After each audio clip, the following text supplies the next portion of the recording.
El Panteón, una estructura con 2000 años de antigüedad y una cúpula de hormigón que ha resistido milenios, desafiando las fuerzas de la naturaleza, a los terremotos y al paso implacable del tiempo.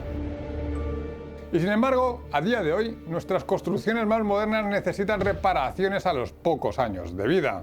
Entre todos los enigmas que esconde la ingeniería antigua, la durabilidad del cemento romano ha sido probablemente el más misterioso de todos, hasta hoy. El descubrimiento de una villa en Pompeya, que se encontraba en pleno proceso de reconstrucción cuando el volcán estalló, ha sacado a la luz los verdaderos secretos de elaboración de este material. Y lo que se ha descubierto allí ha dejado a los científicos con la boca abierta. Durante siglos pensamos que era suerte, pero el cemento romano era casi literalmente un material mágico. En este episodio de Escuela Romana descubriremos la química oculta tras este milagroso material que levantó los muros de una civilización. Bienvenido a mi canal, soy Waldo Roca y esto es Guías de Roma.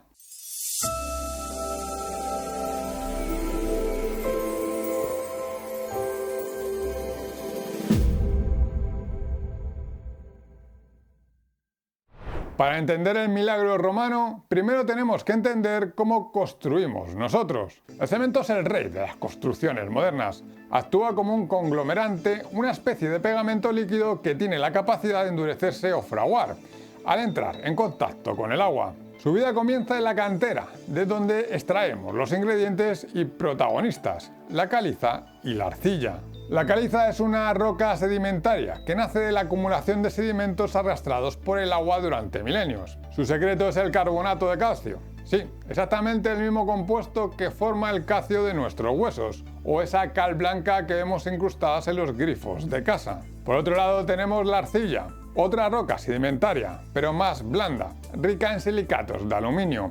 Es este ingrediente el que otorga plasticidad al mezclarse con el agua y el que al calentarse se endurece convirtiéndose en cerámica. Para fabricar el cemento moderno extraemos cantidades industriales de estos materiales. Los trituramos y los mezclamos con precisión, añadiendo hierro y ajustando la caliza según el tipo de cemento que busquemos. Pero aquí viene la clave. Esta mezcla se somete a temperaturas infernales, en hornos gigantes. Allí la roca se funde, se cristaliza y al enfriarse se transforma en unas pequeñas piedras grises y redondas. A este material base, el corazón del cemento actual es el que llamamos clinker. Finalmente ese clinker se muele junto a distintas cantidades de yeso para controlar su fraguado, creando así los diferentes tipos de polvo gris que encontramos hoy envasados en los sacos de cemento. Curiosamente existe una variante moderna llamada cemento Portland puzolánico, conocida a veces como cemento romano. Se llama así porque se inspira directamente en la fórmula antigua y se utiliza específicamente en construcciones bajo el agua, donde el cemento necesita endurecerse en condiciones de humedad extrema. Entonces, misterio resuelto, ¿verdad? Bueno, pues no exactamente. La fórmula teórica del cemento romano no es ningún secreto. De hecho, está detallada minuciosamente por Marco Vitruvio Polión en su famosa obra de arquitectura. En estos textos, Vitruvio explica la elaboración del opus caementicium, el verdadero hormigón romano, que se fabricaba mezclando arena y cal. Las instrucciones eran muy precisas. La arena debía ser fina, si se trataba de arena de río o de mar. La proporción era 2 partes de arena por 1 de cal. Si la arena provenía de la mina o la cantera, la mezcla cambiaba a 3 partes de arena por 1 de cal. La cal se obtenía cociendo piedra caliza en hornos, obteniendo lo que llamamos cal viva. Pero aquí viene lo importante. Vitruvio insistía en que esa cal viva debía mezclarse con agua en un depósito y dejarse reposar a macerar durante mucho tiempo. El objetivo era la hidratación por completo y eliminar las partes crudas de la cocción, es decir, deshacer cualquier grumo o imperfección. Según Vitruvio, la mezcla que debía quedar saturada de agua, convirtiéndose en una pasta suave, dócil y uniforme. A este resultado lo llamamos cal apagada. Una vez macerada, esta pasta blanca se trasladaba a la zona de construcción para mezclarse con la arena. Y un detalle clave, en este punto no hacía falta añadir más agua, porque la propia cal apagada ya aportaba la humedad necesaria para la mezcla. Esta argamasa base se mezclaba posteriormente con la caementa, trozos de escombros, piedras irregulares o toba volcánica. Vitruvio era muy específico con esto, no valía echar piedras a lo loco. Si la mezcla se iba a compactar a presión, se podía ser más flexible, pero para levantar muros de carga había que controlar rigurosamente la proporción entre masa líquida y la piedra sólida para garantizar la estabilidad. El resultado de la estructura clásica que vemos en las ruinas romanas, dos caras exteriores de ladrillo que servían de molde y un modelo interior rellenado con esta mezcla de cemento y caementa. Pero Vitruvio también nos develó el verdadero ingrediente secreto del éxito romano, un polvo maravilloso llamado puzzolana. Esta arena volcánica se extraía en la zona de Pozzuoli, cerca de Nápoles, de ahí el nombre.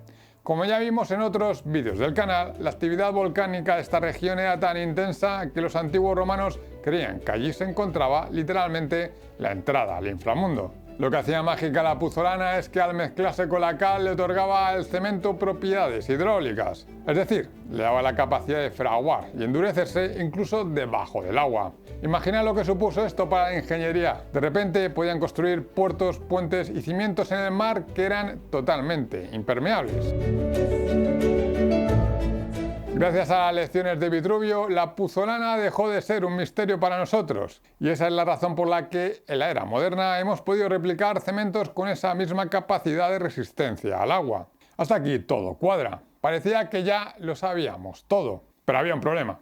Este cemento antiguo explicado por Vitruvio, compuesto de suave cal apagada, no terminaba de explicar la mágica durabilidad de estructuras colosales como la cúpula del Panteón. Tenía que haber algo más, una pieza perdida del rompecabezas, y nos vamos a buscarla a Pompeya.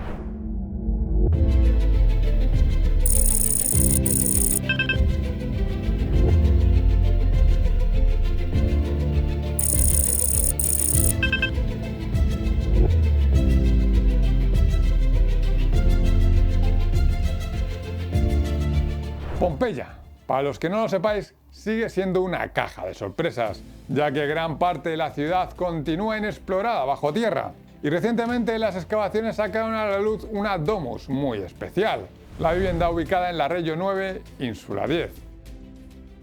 La particularidad de esta domus es que no era una casa habitada normal, era una casa en pleno proceso de remodelación. Exactamente igual que cuando hoy contratamos una empresa de reformas para arreglar nuestra vivienda. Para entender por qué tenemos que viajar 17 años antes de la erupción, en el año 62 después de Cristo. En el año 62 después de Cristo, un violento terremoto sacudió Pompeya y Herculano. Fue muy probablemente el primer aviso de que algo catastrófico se estaba cociendo en el subsuelo. Aquel sismo dejó la ciudad en una situación ruinosa, obligando a realizar constantes trabajos de reconstrucción durante décadas. Y esta villa en concreto, tras sufrir daños y un deterioro prolongado, estaba siendo sometida a una reforma integral justo en el año 79 después de Cristo, momento en el que el tiempo se detuvo. Lo que los arqueólogos han encontrado es literalmente una zona de obras congelada en el tiempo. Imaginad la escena, es exactamente igual que si hoy entráis en una casa en plena reforma, con las herramientas tiradas por el suelo, los sacos y escombros y los materiales a medio usar. Entre los hallazgos apareció la caja de herramientas de los operarios. Dentro había un hacha, un cincel y una pieza clave, una plomada, guardada en lo que fue una caja de madera. De lo que hay solo quedan pequeños rastros fibrosos. Si alguno de vosotros se dedica a la construcción sabrá perfectamente qué es esto. Una herramienta fundamental para comprobar la verticalidad de los muros. Pues bien, los romanos la usaban exactamente igual que nosotros. También se encontraron grafitis en las paredes, anotaciones con números y símbolos hechas en carbón. Se cree que eran notas rápidas de los capataces para controlar los turnos de trabajo, contabilizar la cantidad de material o calcular los costes de la obra. Pero lo que más sorprendió a primera vista fue la meticulosa organización del trabajo. Los materiales estaban clasificados en diversas estancias. En una sala apilaban tejas rotas destinadas a ser machacadas para la caementa. En otra, tejas apiladas listas para ser colocadas. Y aquí está un detalle fascinante. Eran tejas desgastadas, de segunda mano. Teniendo en cuenta que esta domus pertenecía a gente adinerada, resulta curiosísimo ver cómo incluso en las obras de lujo el reciclaje de materiales era una práctica habitual. Y en otra estancia, más ejemplos de este reciclaje. Ánforas que en su vida anterior transportaron vino o aceite. Ahora estaban allí, reutilizadas para almacenar la cal y la arena necesaria para la mezcla del cemento. Pero entre todos los materiales, los arqueólogos dieron con la madre del cordero, un extraño montículo de arena mezclada con diferentes minerales, esperando a ser procesada. Sin saberlo todavía, tenían delante la clave para descifrar el secreto de la cúpula del Panteón. ¿Y qué revelaron los análisis de este montón? ¿Confirmaron las estrictas reglas de Vitruvio? Para nada. De hecho, fue todo lo contrario. Como hemos visto en los textos antiguos, insisten en que la cal debía macerarse y apagarse con el agua mucho antes de llegar a la hora. Pero en este montículo no había ningún rastro de esa pasta suave e hidratada. Lo que encontraron fue cal viva, seca, reactiva y sin ningún tipo de tratamiento previo. Ante esto, el siguiente paso fue analizar el cemento de los muros y columnas que ya se habían levantado en la obra. Y lo que encontraron fue una sorpresa mayúscula. El material estaba lleno de clastos de cal. Para que nos entendamos, estos clastos son esos pequeños grumos que Vitruvio odiaba. En sus textos advertía que había que macerar bien la cal precisamente para eliminar estas partes crudas, porque creía que con el tiempo podían expandirse y reventar la estructura desde dentro. Y sin embargo ahí estaban. El cemento de esta domus estaba plagado de ellos. ¿Por qué ignoraron a Vitruvio? ¿Fue un error de obra? Todo lo contrario. Esos clastos eran intencionales. Los científicos han descubierto que esos pequeños grumos blancos tienen el poder de autorreparar las grietas del cemento, actuando casi como si fueran nanorobots químicos incrustados en la pared. El análisis del montículo de arena confirmó la receta. Allí había cal viva mezclada directamente con puzolana. El proceso era pura química en acción. A la mezcla base de cal viva y puzolana a menudo añadían cochoplesto, que no son más que fragmentos de terracota y cerámica molida, vitales para mejorar la impermeabilidad y la durabilidad del mortero. El momento crítico llegaba al añadir el agua.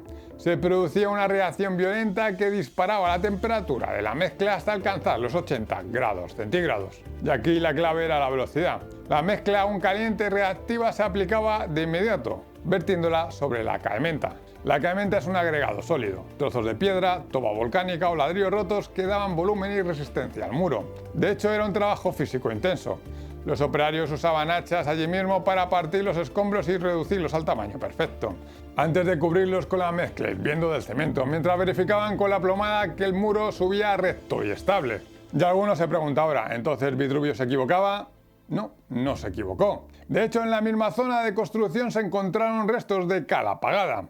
O sea, cemento preparado exactamente como describía Vitruvio, suave, hidratado y reposado.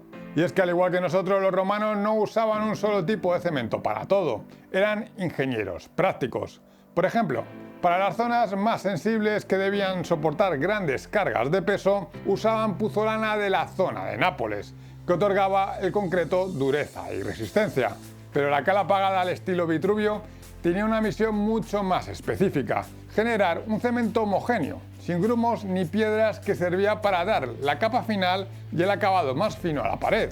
Era sobre esta superficie perfecta donde se pintaban los maravillosos frescos romanos. De ahí viene precisamente el nombre, fresco, una técnica de pintura que obliga a pintar sobre una superficie aún húmeda. Así, al secarse, el cemento absorbe el pigmento y lo atrapa químicamente para la eternidad. El proceso es meticuloso. Primero se aplicaba una capa de mortero grueso, llamado aritio, y sobre ella se ponían varias capas de un cemento finísimo, el intonaquino, mezclado con un polvo de mármol, que es lo que daba ese brillo espejado tan característico de las paredes de Pompeya. Y si alguno se lo está preguntando, la respuesta es sí. Los grandes maestros del Renacimiento como Miguel Ángel o Rafael recuperaron y usaron exactamente esta misma técnica romana para pintar obras maestras como la Capilla Sistina. Que, por cierto, tanto los frescos de la Capilla Sistina como las estancias de Rafael están explicados pintura a pintura en mi guía de los museos vaticanos, que podéis adquirir en guiasderoma.com. Pero ¿cómo recuperaron esta sabiduría? Aunque la técnica nunca se perdió por completo, sí se degradó muchísimo durante la Edad Media. Sin embargo, todo cambió en 1414, cuando se encontró una copia perdida de Arquitectura de Vitruvio, donde explicaba paso a paso esa técnica del fresco. Poco más tarde, el descubrimiento accidental de la Domus Aurea de Nerón, enterrada bajo tierra, permitió a los artistas del Renacimiento ver y estudiar ejemplos reales en perfecto estado de conservación. Pero esa es una historia increíble que os contaré en este canal cuando analicemos la Edad Media de Roma. Si no queréis perdértelo, ya sabéis qué hacer. Suscríbete. En cuanto a la discrepancia sobre el cemento, los especialistas creen que tiene una explicación cronológica. Vitruvio escribió una obra siglo antes de la erupción del Vesubio. Es muy probable que en su tiempo se priorizara la cal apagada. Pero la ingeniería romana se desarrolló a una velocidad vertiginosa. Para el año 79 después de Cristo, la necesidad de construir edificios más grandes y más rápido hizo que se generalizaran técnicas más avanzadas y agresivas como la mezcla en caliente. Y volviendo a este cemento en caliente.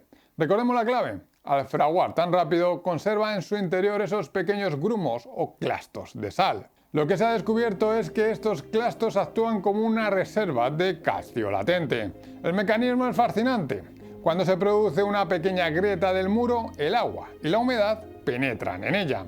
Al tocar los clastos, el agua disuelve el calcio, creando una solución saturada que fluye hacia la apertura. Allí se cristaliza de nuevo, convirtiéndose en carbonato de calcio, sellando la grieta automáticamente. O lo que es lo mismo, el cemento romano se autorrepara. Entonces ya podemos hacer cemento duradero como el romano, no por ahora, pero estamos muy cerca. Este estudio ha sido financiado por una startup llamada DeMat, fundada por Admir Basic, un científico experto en ciencias de los materiales y profesor del famoso Instituto Tecnológico de Massachusetts, el MIT. Su intención es clara: desarrollar y comercializar un cemento moderno autorreparable a nivel industrial, aplicando exactamente los mismos conceptos químicos que usaban los romanos para crear estructuras eternas como la cúpula del Panteón. Así que, como vemos, los romanos no solo eran grandes conquistadores, sino ingenieros capaces de desarrollar materiales para la eternidad. Y lo más fascinante es que al mirar dentro de sus obras descubrimos cómo su forma de trabajar, con sus plomadas, sus prisas y su reciclaje, no difiere tanto de la nuestra. Y hasta aquí el vídeo de hoy. Recordad que podéis apoyar este canal dando un like o un high de esos, además de escribir un comentario sobre qué os parece esta tecnología romana. Y si queréis ir un paso más allá, podéis hacer una donación en Ko-Fi o adquirir una de nuestras guías de Roma en guiasderoma.com. Solo me queda agradeceros haber visto este vídeo y que los dioses os sean propicios.